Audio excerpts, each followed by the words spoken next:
pipeline, built a pipeliner, developed surfboards with a hydrodynamic concept in mind. No one had ever really thought that through before, but after that, everyone did. He's there. Second changing of the world was a shortboard. That was done in several places, but Dick Brewer's miniguns were actually the ones that worked. That's the important part.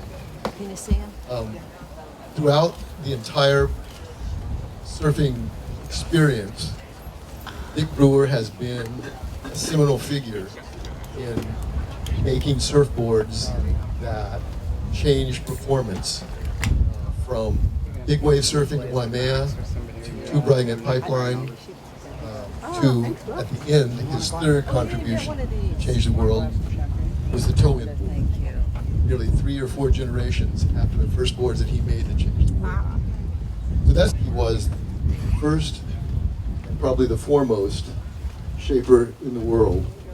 And that's a pretty high title to hold when you consider that that started in the 1950s. I met Dick when I worked at Surfer Magazine, but you're also going to hear from his family, his wife, and the people who were really close to him, and people who made a difference in surfing, and part of that difference was because of the boards they were riding. And I'd like Chuck and Michael to come up. Hello, hello. All right. So, my name's Chucky Brewer, according to Dick Brewer, and I'm his nephew, and here speaking on behalf of the Brewer family. Charlene Fu has been absolutely amazing. I just can't thank you enough. Jim, of course, for graciously coming along and being the moderator. I mean, he's an amazing guy, amazing history, a depth of history of surfing. In addition to that, Darrick, his roots are planted so deep in the ground and in the water, has been just so generous to the Brewer family and loves Dick deeply, and he's going to lead us out in our paddle out. So what could be more special? So thanks, and for those that I'm missing, I'm so grateful. But about 5 years old, Dick was uprooted from the cold, and as Dad was drawn away by Douglas aircraft out to California, Dick he learned the trade. He learned the trade to be a tool and die maker. Dick has a bit of a turbulent childhood, and with all the movement, Mother had stayed back in Minnesota, and Dick and Carol and Chuck, my dad, all came out here to California. But Dick's for his meticulous attention to detail came from building these small model airplanes, flying them, and because he's flying every plane he built, so it had to work. And he's now like the champion. He's a champion of model airplane flying. In August 1959, he's in Boat and Airplane Flying magazine, snuggled next to a movie star named Sandra Dee. And the photo caption reads, "Under the able direction of Dick Brewer."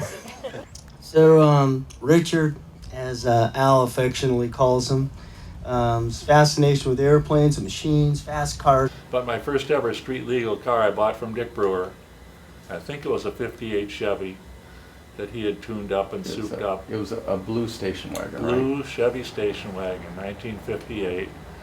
And my parents were aghast. They heard I bought a car from some surfer on the North Shore that I met in Haleiwa, and they went, "Oh no."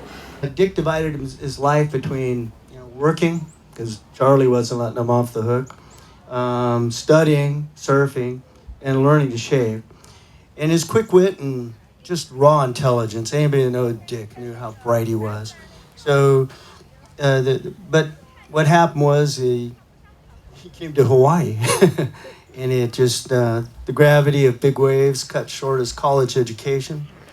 His gifted hands and his brilliant mind were dedicated to designing and shaping surfboards, and that became his new destiny. Dick was fearless.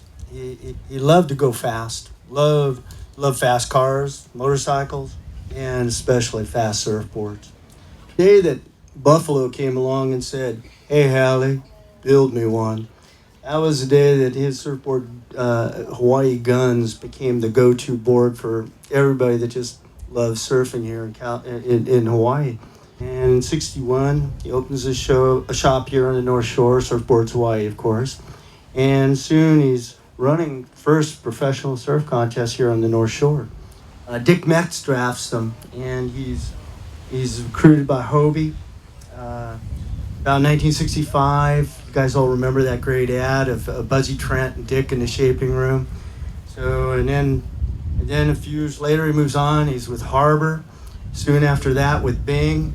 You guys all remember the iconic ad with that high chrome polished planer in his hands. But then Dick and McTavish kind of rocked the world with surfboard length, and of course RB's miniguns started the shortboard revolution. But his takeaway was just tell the folks that Dick lived the life that Dick wanted to live. He was just so happy here and found his paradise with Gerry and Kauai. So Dick likes to say that he was from Long Beach. He was right on the cusp. And Aunt Carol wants everyone to know he really was from Compton, California. Straight out of Compton. Yeah, straight out of Compton. So Dick was the one that always sort of pushed the help a little bit too far. So they were out playing in the backyard, and Dick says, "Hey, I want to fly." He's all of 8 years old, and Aunt Carol thinks she's about 5 or 6. So Dick goes in the house and gets a beach towel, climbs up on the roof, and jumps off to fly. And Aunt Carol says, as soon as that happened, they picked him up. Nobody went to the hospital back then. She said they picked him up, they iced his arm, and the maid and her husband really quickly packed up their stuff, loaded up their trailer, and was out before Charlie got home from work. On behalf of the Brewer family, thank you all for coming, and thank you for your support of Dick and the girls. Thank you guys. Introduce the daughters. Can you guys come up? Maddie and Lisa. Hello, everybody. Thank you for coming. My name is Lonnie Brewer. Mr. Brewer, RB, Dad, you were the Iron Man of surfing. Your end game being to create the perfect board. You were tireless in your craft, using your creative genius mind to pioneer new ways for the brave men and women of the surfing world to slide down larger and more formidable waves. Well, you can rest now. Your journey has come to its end. Although people sometimes laughed when you spoke of yourself in the third person, they can't deny that you were beguiling, a force of nature that could not completely be tamed. Thank you for the memories of the times we spent together. My only wish is that there could have been more of them. Rest in love, Papa. May your board slide down the waves of this bay and many others all over the globe for many years to come. Thank you. Aloha. My name is Lisa Ann Lake. I am Richard's youngest child of 3. My sister and I were a blessing to my dad, but I always imagined Keoki's birth, his only son, much like a scene from The Lion King, with my dad holding him up like a golden lion cub above the mountains of Wailua, with so much expectation and promise. Keoki's own intimate paddle out was here on the North Shore, also a place I grew up with wild beach hair, barefoot, riding bikes and ponies with the Sunset Girls at my side. Surfing was both central to his life's purpose as much as it was his escape. My wise mama always cautioned me about dating a surfer, as I would never be put first. Some of my earliest memories are of sweeping his shaping room in Sunset Beach, crazy dust and toxins conjured up everywhere, and yet joyfully doing it because I got to spend precious time with my dad. He often reminisced about my youth soccer career, bragging about cheering me on from the sidelines at one of my select team games at Haleiwa Beach Park. And he got to stand up paddleboard with his grandsons, Hayden and Roman, at the pier of his favorite bay. I only wish he could have had the opportunity to know them better, as I am sure he would have loved to witness their own mathematical, engineering, and athletic ingenuity unfold as much as we have. This would be our final goodbye that we are grateful for. Much like this sacred Waimea Bay, my father has always been a public space to me. For those of you that were taught and mentored by him, you were blessed with his time and wisdom. But for my Ohana and I, Richard Brewer's legacy is deeply personal. Complex, unique, inspiring, tragic, beautiful, crazy, and at times heartbreaking. Rest in peace, Dad. I promise to live up to my name and live my life with purpose. We cherish the love we had and cherish the life you lived. Mahalo. Now I'd like to bring up Max and Willie to say a couple of words. So I'm from Sherry's side of the family. I'm a nephew, and I grew up surfing on Brewers, always waiting until my next birthday or graduation when he'd agree to make me a new one. But it wasn't until later in life that I really realized how lucky I was to be the nephew of an actual legend. I feel really grateful for having the opportunity to come out here and live with Dick and Sherry for a couple months this year to help take care of him. And over 3 decades of marriage and a real smile from Sherry still made his whole face light up. He'd just have that sheepish grin and say, "My baby." I was really honored when she asked me to make his funeral poster, and the process of making it turned out to be this really beautiful, sentimental journey through his life. Because I got like thousands of photos from Sherry and a bunch of old friends and family, and going through all of them was like this beautiful, nostalgic journey through this man's life. And what a life this man lived. He was an engineer. He was an artist, a craftsman, a pioneer, a starry-eyed haole who fell in love with surfing and never looked back, a vanguard whose boards made it possible to ride waves that no one ever dreamed of. It's really rare in life to know someone as laser-focused on their life purpose as my Uncle Dick was. He just found his passion and he never turned away from it. He was shaping boards until he literally couldn't lift his planer anymore. So keeping his memory is not going to be hard. Keeping his memory alive. Actually, it's going to be totally impossible. Not just because I stare at his name the whole time I'm surfing on my board, but also there's the drink coasters, there's the t-shirts, the stickers, the hats. For a man that never said much about himself, he was incredibly well branded. Always wearing shirts and hats with his own name on them, partly because he just didn't care what he was wearing, and they were free, but also because, I think because he was truly proud of the gifts that he gave to the world, to all of us. Wherever you are now, Uncle, I hope they have waves. Actually, I hope whatever they've got isn't rideable yet, because I'm sure you'd find that much more exciting. Whatever it is, I'm sure you're already prototyping. I'm gonna miss you, old sand crab.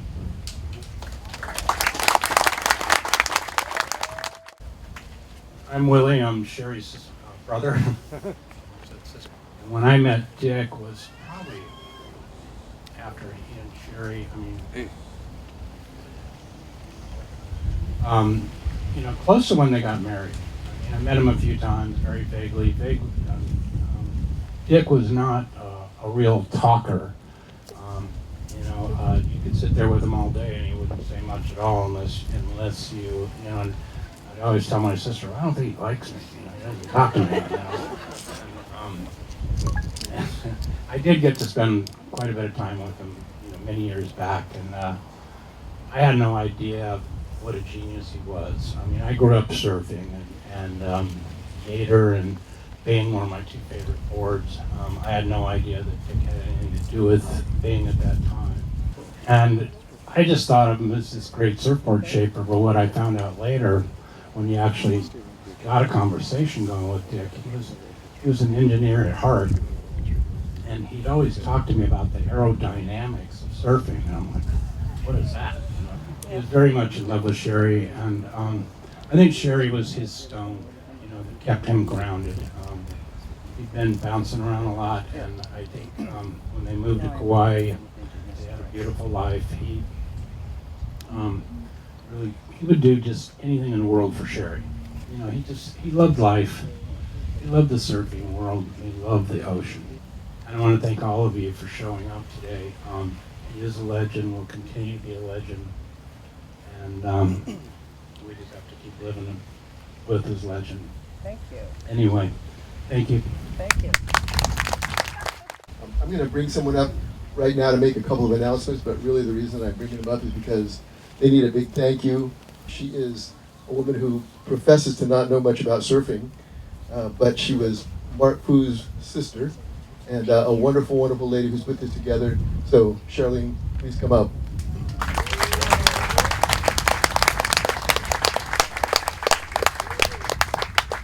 I just want to thank everybody. We know this is from love and respect for Dick, and especially my great friend Sherry. But what I want to tell you about my Dick story is I didn't even live in Hawaii. I was on the mainland. Mark was here, my family was here. And I get this call from this guy saying, can I bring my friend Dick? We're going up the East Coast promoting I don't know what, because I'm not into surfing at that point. And can we camp on your floor? And that's how I met Dick. He was sleeping on my floor in Alexandria, Virginia, of all places. That was before I met Sherry, before I met anybody. That was my big introduction to Dick Brewer. I didn't know who the hell he was. But he was sleeping on my floor. But then when I moved to Hawaii, and then I met Sherry, and one of my other favorite memories was they always stayed with me. And one of my favorite things is we're getting Dick's breakfast ready, we're getting Dick's lunch ready to take down to him, and we're always cooking him dinner. And that was the devotion that came from Sherry that took such good care of him. And I love being a part of that. And thank you guys so much for being here. Thank you. Every memorial wouldn't be complete without a little song, and today we have one that was specially written for a eulogy by Joe Green, and he's going to perform it now. This song is about a woman that Dick had a very close relationship with, and our Mother Ocean.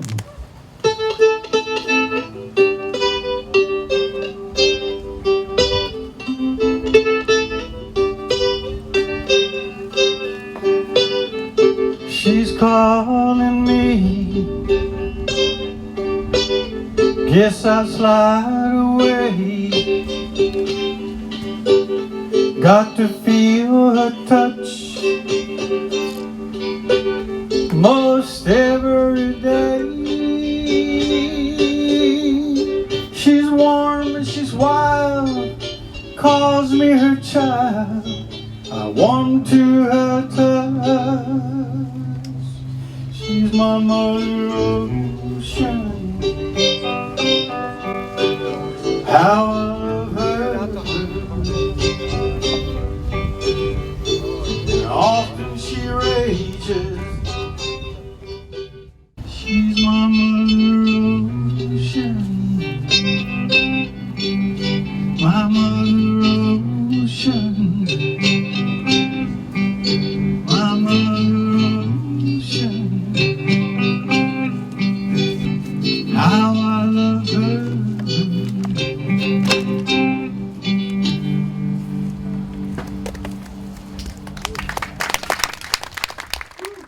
So I'd like to give you a big round of applause, Mr. Joy Cabell.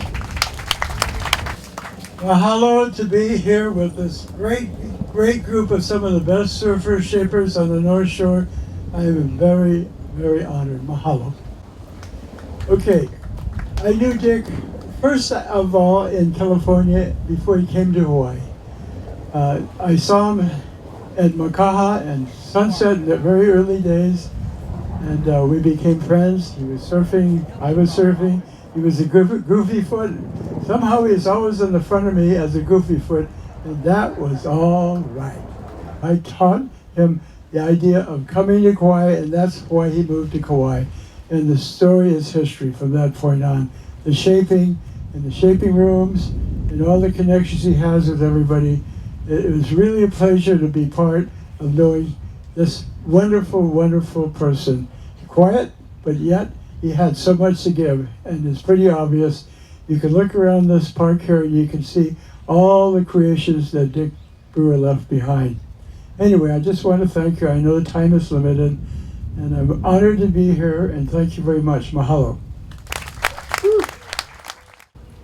I'd like to call up Pat Rawson. It's an honor to be here. I met Dick in the mid-70s. The surfboard industry was so small at that time. It was before we had the boom in Japan, so all of us knew each other really well, and especially the North Shore builders, and of course Dick was very prominent. We became friends. And then he had to go back to California, which was, for medical reasons, different reasons, business reasons. And when he came back, he needed a shaping room. So we were friends. I said, why don't you come, you can shape up in Pupukea with me. I mean, oh, what an opportunity. Dick was such an encyclopedia of surfboard knowledge.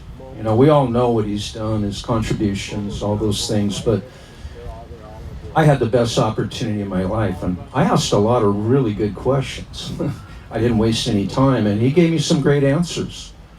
And I call him a teacher. I feel like he was a mentor to me. I was one of his younger group, under Al and Sammy and those guys. Because he never really looked down on me. I always felt like, even though he was 19 years older than I was, he was there. I could talk to him, it wasn't like he was looking down at me. And I always thought about him as the most passionate shaper I ever met. He really loved building surfboards. He was obviously really good at it. We made 15 surfboards. Actually, Steve Morgan, who was another mentor, made these 15 boards. And they were to be sold off, and the proceeds were going to go toward the Dick Brewer documentary, which is being finished right now as I speak. So he flew from Oahu with Gerry, and he'd sit there and did boards while he was in a walker. And there's videos and pictures of him, but every board he touched it. He grabbed the rail. I mean, he actually cared. And it took him a while to sign, but I call that passion. And finally, I think what my legacy is with him too, the final of it was, in 2009, he was the honorary shaper of, they used to call it then, the Sacred Craft. And I won that competition, which was really special to me. It was really emotional. He was my teacher. I really wanted that one. I competed in a bunch of other ones, but I didn't care. And ironically, last year, I was the honored shaper at the boardroom in San Diego.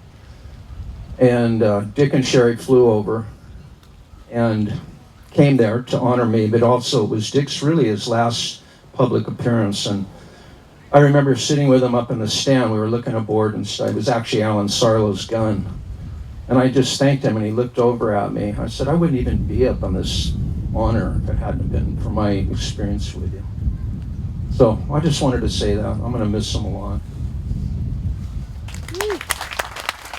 It's perfect time to bring up Alan Sarlo. It's an honor to be here. So when I first come to the North Shore in the late 70s, early 80s, my best friends were Darrick Doerner and Mark Fu and Bobby Owens. And I'm out there surfing Sunset, and they're going, if you really want to surf Sunset, you should get a Brewer. Taking his time and looking at me, and it was so elegant. And I was just like, wow, this board's going to be really magical. So, of course, it gave you the confidence to drop in on the West Peak. And some 35 years later, I'm in my house at Sunset Point, and I got Dick Brewer, just me and Dick at the dining room table, and I go, oh my God, I got to ask him a question. What am I going to ask him? And I go, hey Dick, what's with the lei and your your name in there. I go, what's the meaning about that? And he looked at me and he goes, I just want to spread the aloha to all the surfers who ride my boards. And I was like, yeah. But I think Dick made all our lives better, and just so happy to know him. I also want to say Sherry did an incredible job the last few years. I never heard Dick complain one time. It's amazing. I don't need to introduce this gentleman, but if you've ever heard of a Mr. Pipeline, this is one of them right here. Dick started making boards, I don't know, 62, 63, somewhere in there.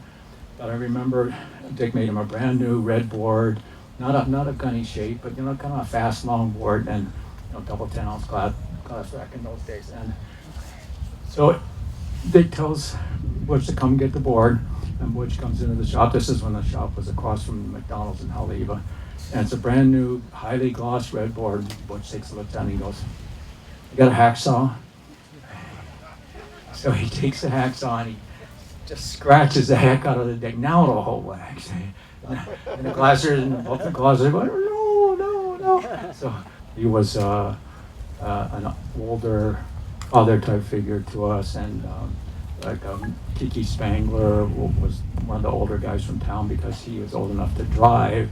He could get a car from Jimmy Lucas's dad around a car lot, and then they would bring me, because I didn't have a car, from my mom's house down the road here up to Pipeline when I was like 14, 15 years old. And we, after 5 or 6 days of pulling up to our neck, we finally go, okay, we angle, we paddling early, and we finally learned a little bit, and we owe most of it to Dick's boards and his great influence. But there'll be more stories later on. Thank you, folks. I'm just going to ask Buzzy Kerbach to come up and say a few words. Well, my memories of Dick, I'm not sure when I first met him, but I remember having a meeting with him set up to shape me a board in '77, and his little shaping room was out the back at Sunset.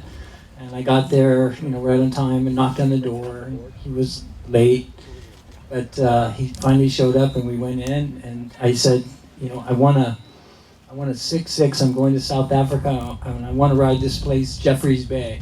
So we got the blank out, and then he had all these templates, little pieces, and he'd go, well, this is Sam Hawk's template from Pipeline. This is Michael Ho, and he pieced together all these different templates to make my little 6'6". And then with the handsaw, he just sat there and he cut it out, and then stood it up at the end, and we'd look at it, and I go, that looks great. And then he goes, okay, come back in a couple hours and it'll be done. And I'm not sure if he told me to leave or when the planer started going and there was dust flying, I thought that might have been a good time to leave. I can't remember.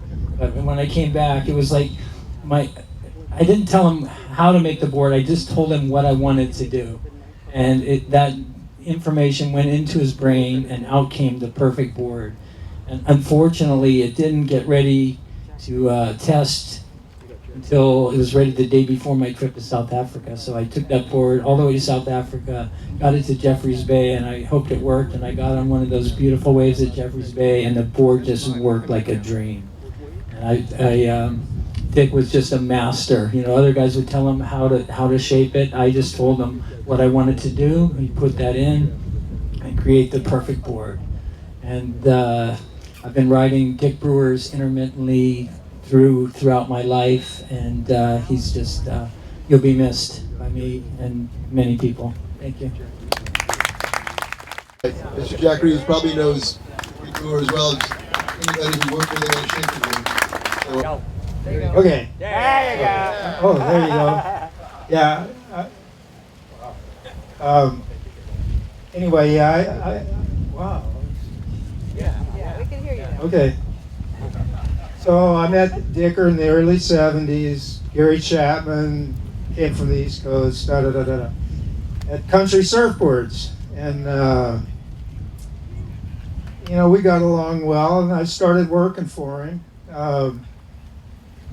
through the years, and he made me some great boards, and we became good friends.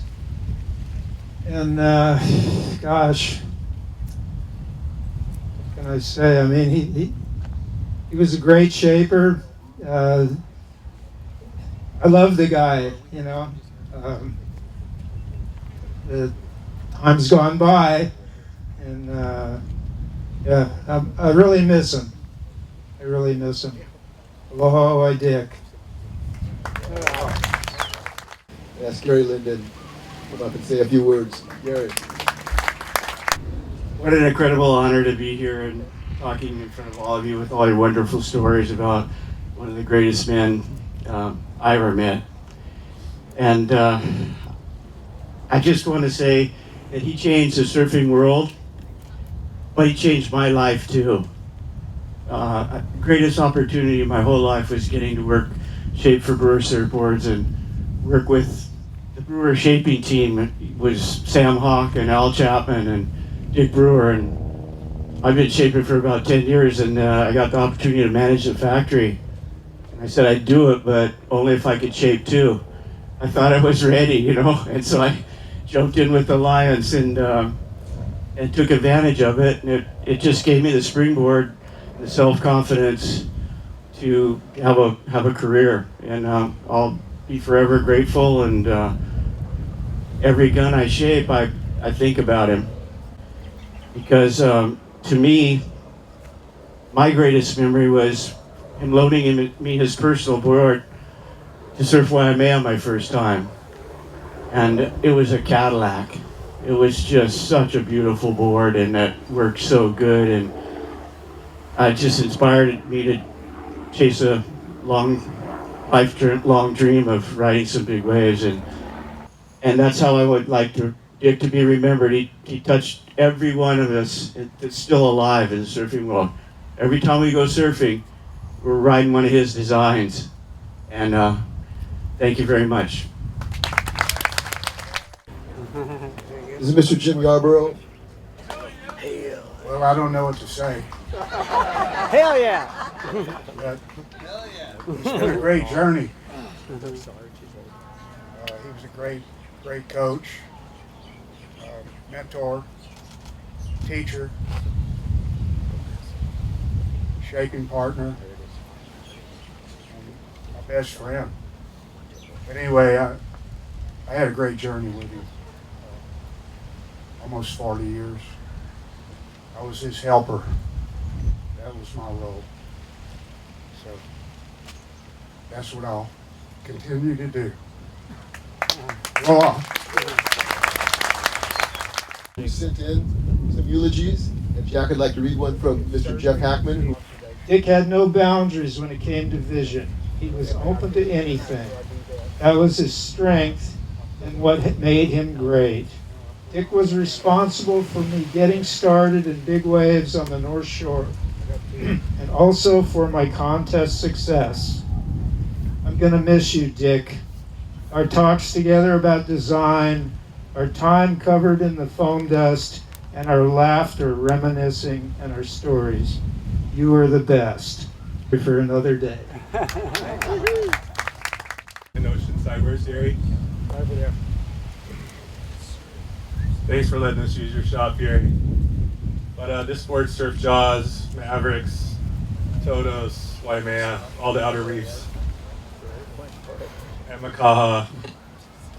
And Dick taught me to shape, and I lived with Sherry, Dick, and Kauai, and that was my life dream.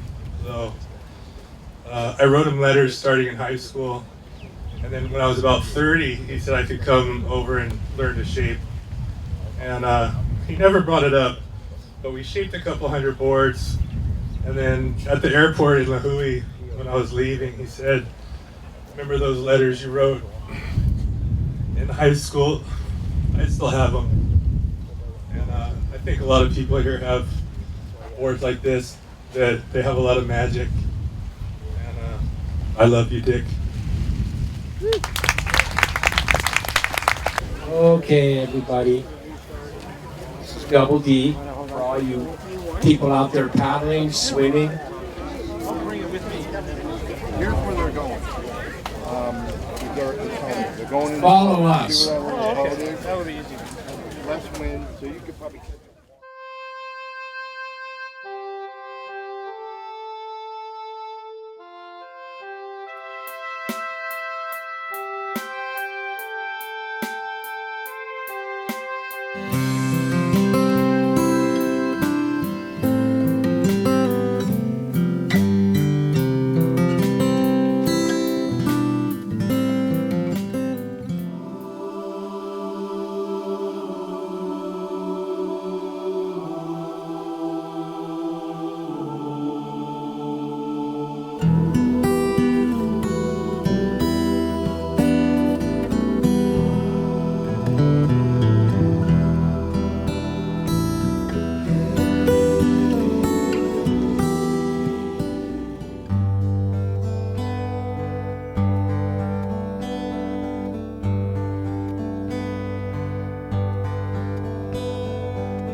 See the mountains, feel the wind is moving slow.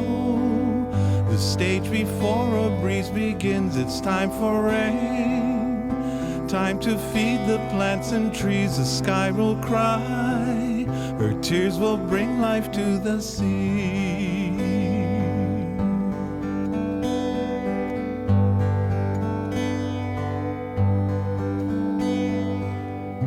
Nature seems full of dreams unending. A native man cups his hands and drinks. Morning comes, the sun awakens from the sea, the morning light touches all so quietly. It's time for day, time to rise and lift your eyes and look around at nature's gift beneath the sky.